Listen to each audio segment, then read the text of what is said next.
Everybody,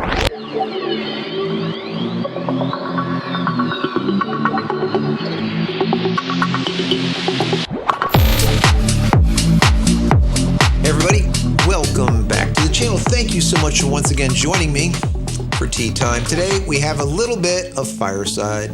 Got that smokiness of the lap song. You know I love it. So good. It's like sitting around a campfire, right? That smokiness. If you like smoky, lap song is the best. Absolutely the best. You can take a look at some of my teas, right? Dark Moon teas.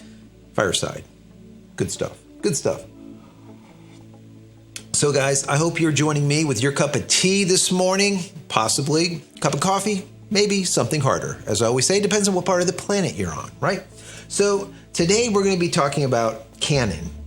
And the question, did Canon win gold during the 2020 Tokyo Olympics? And it sure looks that way. We're going to get into it a little bit. I want to know your thoughts about this. This is really big. I've talked to you guys about this in the past, and I said that during the Olympics, all right, a lot of up-and-coming photographers will look into the field of lenses like this to see what they see. Do they see a lot of black lenses, Nikon? Do they see a lot of those white type of lenses that we see that Canon has, or maybe a Sony? What cameras are behind those lenses? It's very, very important to a lot of up-and-coming, quote-unquote, professional photographers. They want to see what the big boys are using. So the Olympics is one of those times that the camera manufacturers know they need to shine. And that's why I've always said that a lot of times we'll see big flagship releases happen just prior to the Olympics, okay? And they would test out those flagships at the Olympics, okay? It's a big thing, a really big thing for them. And it's been like this for 20, 30, 40 years. It's been like this forever. So yesterday it was reported that Canon was found to have about 55% of the cameras that were in use during the Olympics. That is pretty good. That is not bad. Now that includes Canon's mirrorless cameras as well as their DSLRs. What does this mean? This means that you'd see the 1DX Mark III, the R5, and the R6 out there in the field with some sprinklings of the EOS R3. That is coming out very soon, all right? So we will see what ends up happening with that R3. I have a good feeling about it. I think it's going to do really well, better than what people think. But I'm still waiting for the R1 so I can replace all those 1DXs that we have over there.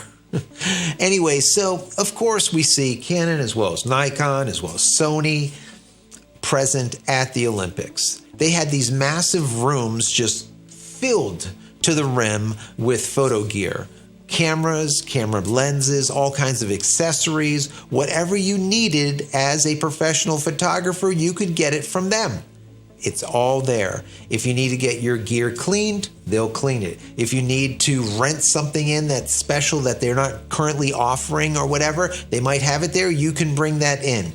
So it is not a problem. They're literally there all day, all night, 24/7, let's call it. Whenever the Olympics is going on, they're all there. That is Canon, Nikon, and Sony had that full presence. And that is what they normally do so that they can support their professionals, number one. And number two, people can see that they're there and they know that they have a presence, and it makes them look even better and bigger. And when they show off these rooms that are just littered with hundreds of lenses and hundreds of camera bodies, it looks pretty damn impressive, especially to new would-be photographers out there that want to become a professional. They look at it like, wow, I don't know, Sony had a lot more than Canon, or Canon had a lot more than Nikon, whatever it is.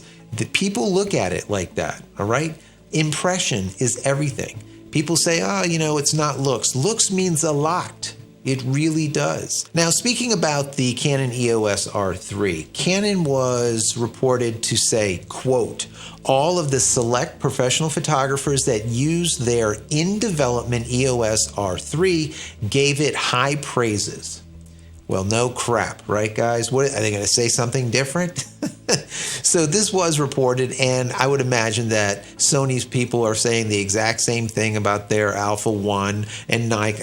This is just the way it is. But, of course, it is reported. Now, there was also a quote from one of the Getty photographers. Patrick Smith was his name, and he was given one of the EOS R3s, and he was quoted in saying, this is a pretty good one. Listen to this. I am honored to be given the opportunity to test the EOS R3 at the world's largest sporting event. Thanks to the camera's incredibly fast autofocus and lightweight, I had a much easier time holding and operating the camera for a long period of time. The 30 frames per second high-speed continuous shooting also proved excellent. I believe this camera will show what next-generation performance is like. That's always nice, right? Well, what else are you going to say when they just gave you one of these in-development cameras? You're not going to say anything bad about it, especially not to the press. If you did, you're stupid, and you'll never get another job again.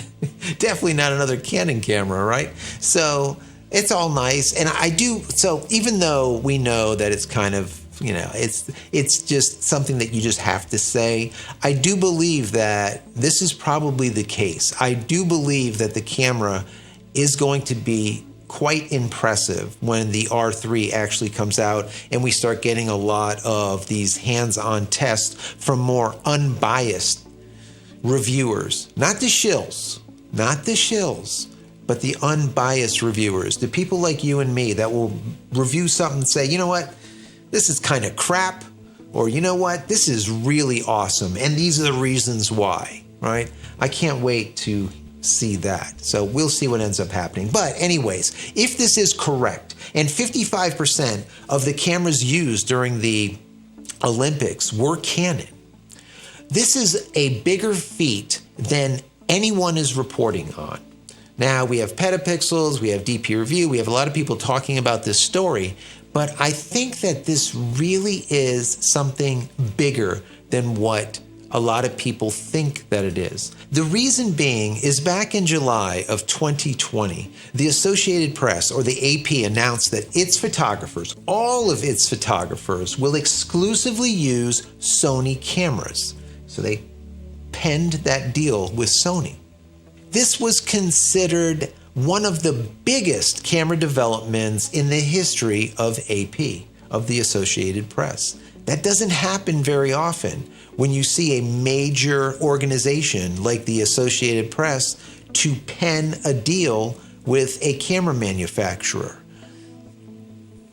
Normally you see people that are in the AP or Getty or whoever, they use whatever they use, okay, whatever they like. But by seeing that all photographers in the AP were required exclusively to use Sony, that's kind of interesting. Now, if that wasn't a big enough blow to Canon, well, the largest press agency in the UK or the United Kingdom and Ireland announced that it would be switching over to exclusively Sony also. Only Sony equipment. That is the largest press agency in Ireland and the UK. That is also a major blow to Canon.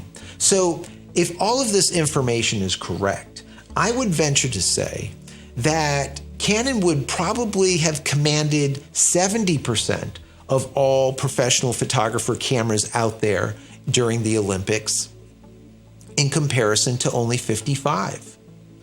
That's my personal opinion. These are major organizations that signed with Sony, that Canon no longer has any of those photographers. So to be able to get 55%, that's a lot. That is a lot. So it makes me think sometimes, should Sony have went with a unibody, with their Alpha 1, a built-in battery grip, okay? I personally think so. I have talked to you guys about this in the past. I think $6,500 is a big price to pay. I think that it should come in a unibody type of sealed package, like we see with Nikon or we see with the professional Canon gear, all right? These big-ass bodies are not that way just because, not to just look cool or whatever. It's just not that way, all right?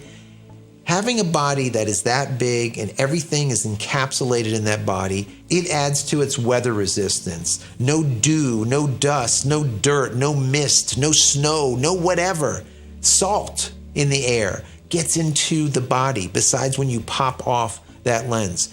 Whenever you have a groove going around it where you're snapping on your battery grip, there's another fault point, let's say. Whenever you can take something and make it bigger and everything internal, it gives you a lot more flexibility. Now people will be like, well, what the hell else do you get besides a little bit better maybe weather sealing? Well, you get extended battery life. You get a big ass battery that's about the size of my phone, right? That sticks in there. Instead of having just two small batteries, you have a big ass battery, number one. Number two, heat dissipation. We know heat is always an issue, and these cameras are just motoring through 30 frames per second, every single one of them, right? Capturing raw, high speed and writing to those cards. It produces heat. When you have a big unibody, it's easy or easier to dissipate the heat. Also, you have a better grip on the damn thing, right? So if you have a big, massive lens, like you see these guys have over here, they're on monopods, but when you have a mega lens, having a bigger body just simply works. Having this little tiny body and a lens that's like 8-10 times the size of the camera is not only ridiculous looking, but the ergonomics is just not there. You want something to hold on to, right?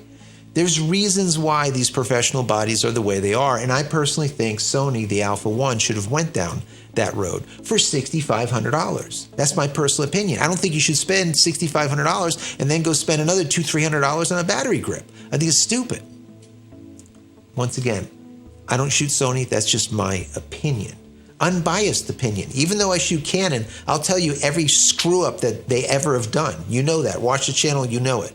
I'm not a fanboy. So my question to you is, what do you think? Do you think that the camera wars will be fought maybe legally on paper with these exclusive deals instead of in the R&D or the research and development labs? It's possible.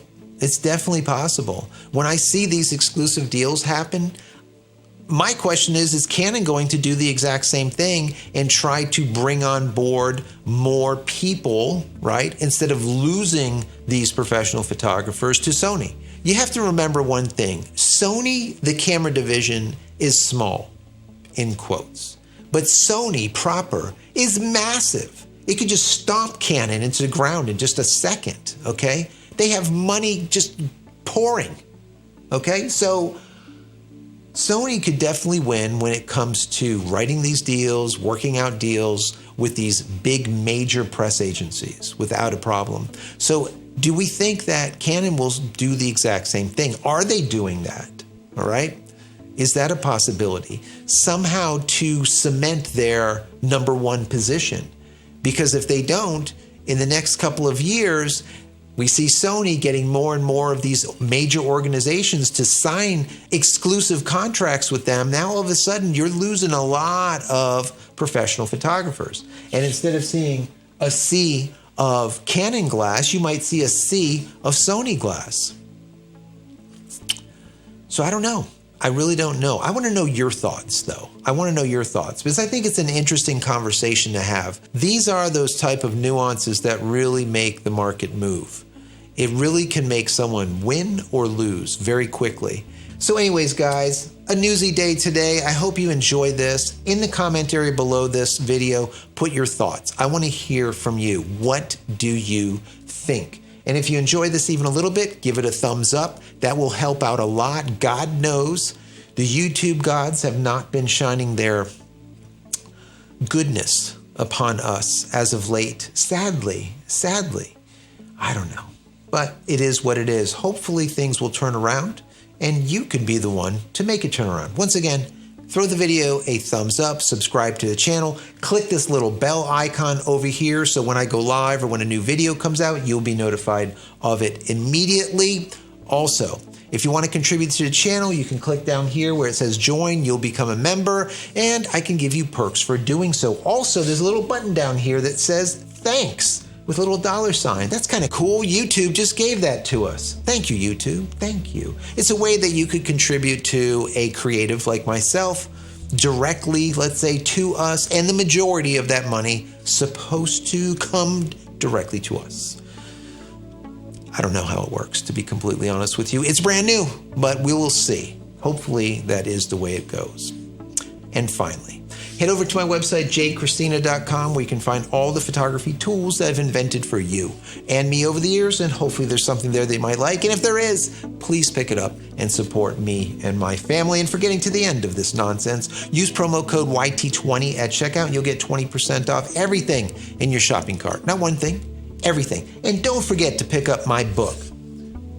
I know I've told you about this in every video. If this is the first time that you've visited this channel, I'm going to tell you now how to create a digital Fort Knox, backing up your digital life. We all need to back up our digital life. I wrote a book on it, okay? How you can create a NAS, a server, basically out of parts in your garage. I handhold you through the process, how to create it, how to install the software, and within a few hours, you have a backup solution that is like no other. I promise you, it really, really is amazing.